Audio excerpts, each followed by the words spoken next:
Mga kasangkayan, adi kita yan nasa opisina sa Comelec Katarman, kaupod nato ang election officer nga ini ang primero nga adlaw sa filing of candidacy para sa barangay nga SK election.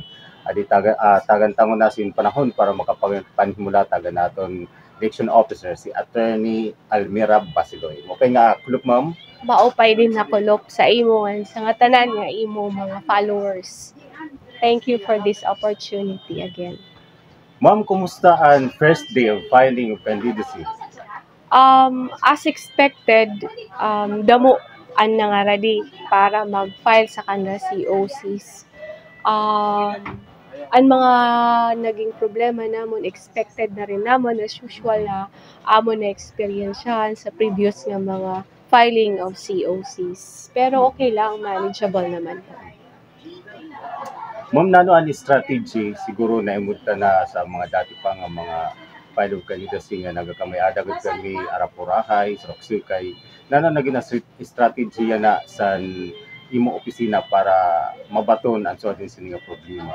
Actually, maiha amo preparasyon part itong sini nga pag atubang namo sini nga adlaw sa filing sa COC, like an amon campaign, education campaign kung nano dapatan himuon, nano ang requirements para pag-abot sa adlaw sa filing, kumpleto na sira. Mayton po. Pero syempre diriton maiwasan as usual, mayon mga problema sa kanila COCs. Mayon po kami naka-assign sa amon staff kung sino siton ang dapat mag-assist. Kung nano ang mga possible nga problema, maaram na po kami sa amon ni himuon. In the same way, pag-abot po didi sa sulod, ang amon pagtanggap mismo sa kanila COCs, kanya-kanya po kami function. Like ako bilang election officer, I am the receiving officer. In situate ko nga tanan nga ada an entries nga needed, ada po complete po dapat ang kanila COCs, ngan si an kanila dapat waray disqualifications in so far as their age and the voting status sa sayong aspirant. Mayton po ang amo giniindan. Other than that, kailangan complete ang kanra COCs, dili po namo tatanggapon pag dili complete. Tapos kung dili nila personal ma-file ka na COCs, kailangan mayon sa SPA. And that SPA, that authority is only limited to filing of the COCs. Ibig sabihin kay kung may mali sa gin-file nga COCs, iton nga kanya attorney in fact dili pwede makapag-correct sa entries ito. So mabalik pa rin ngadto sa aspirant. Mayton po ang mga usual nagiging problema sa filing.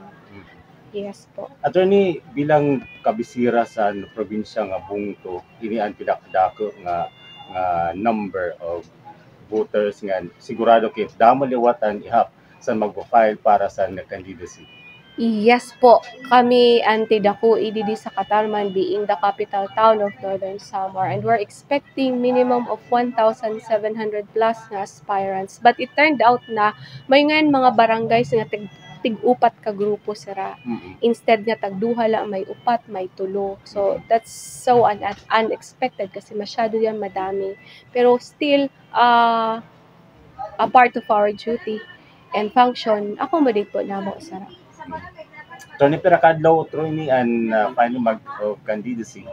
6 days po iton. Today is the first day, August 28, and it will end September 2. Opo. Attorney, para sa impormasyon sa naton mga Katarmanon, pero kabugos ang mga butante? Sa Katarman po, iba man po ang aton population, voting population sa regular voters in sa SK. 63,000, 29,000 for the SK. Ganun po, roughly ganun ang aton number sa ato registrants.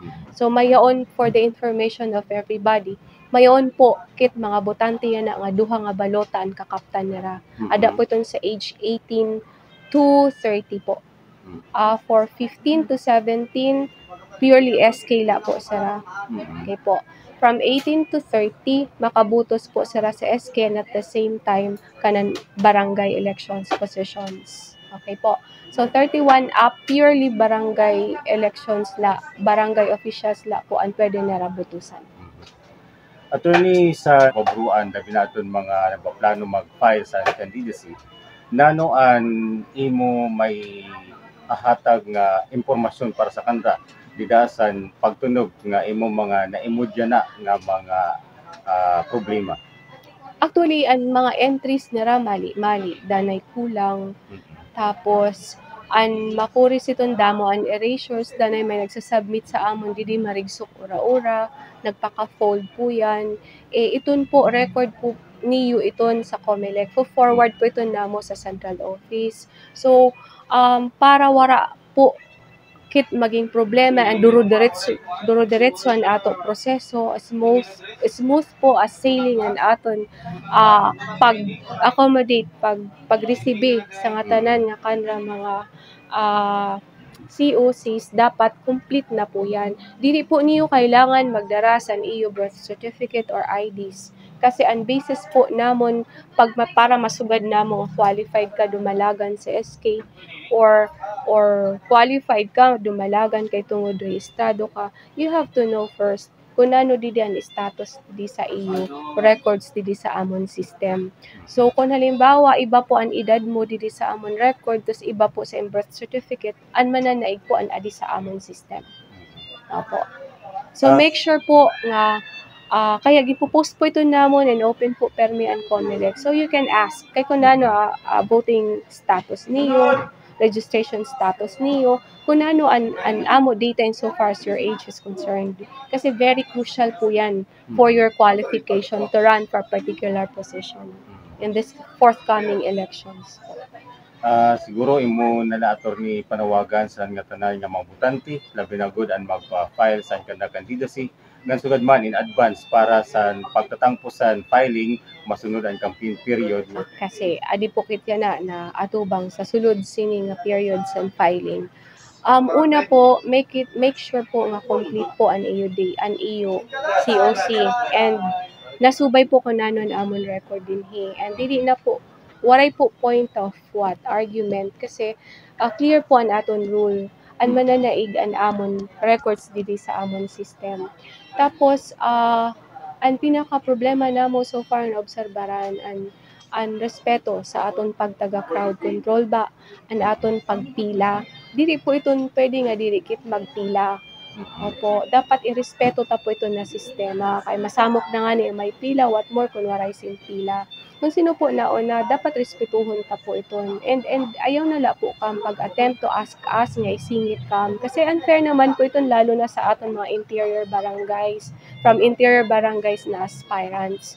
Ito po ang number one na problema naman na actually kanina pagtikang namo medyo nagsaramo. Nag-iha-iha namo ito masettle kasi nga damo ang mga singit.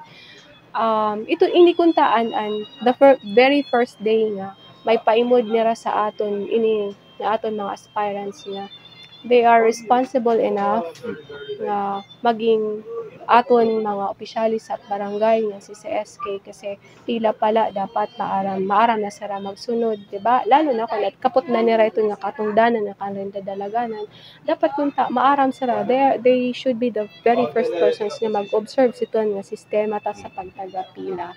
Tas para po sa mga kandidato sa campaigning po, iba po ato batas sa pagtaga-campaign po sa barangay elections compared po sa national and local elections. Yan sa barangay, upon filing of your COC, ma-attach na po, considered na kandidato. So waray po, on this very first day, pag file niyo, alas 8 pala attach na ito sa iyo, di na kang pwede mag-campaign. Mayon po kit campaign period para sa ito. So, naghimo po kami didising portion na parang photo booth para mala sa kanra o naregsara magpa-picture. But it doesn't mean to say na gagamitan na magpa-picture, kauman niyo mag-file, tapos mag-campaign na po kami sa Facebook post niyo, I am running for this, and so on and so on. Dili na po kami siton po pwede. May pukitson period of time para siton na campaigning. Unlike before nga, halayin pa bayan la, sara pwede sara mag-campaign kasi na-attach la kanra ang prohibition sa campaign period. Yan na, sa ato barangay elections, sini mismo pagtikang upon filing of your COC, you're already considered as candidate. So, nga tanan nga mga prohibitions, nga tanan nga laws na attach na po sa iyo. Ibig sabihin, you can be liable for election offense for any violation of such rules. Para po sa aton mamburutos, adi na po, maiha na po nakapost sa aton list of voters. Pwede na pa po may check kung na status sa iyo registration, kung rehistado ba kam or deactivated na kam, kung rehistado kam, din kam nga precinct, din kam nga barangay. Kay para pag-abot po sa election smooth sailing na po, maaram na po kam kung diin kam makad. Ma'am, kumusta ang primerong adlaw sa filing of candidacy dito sa Katarman?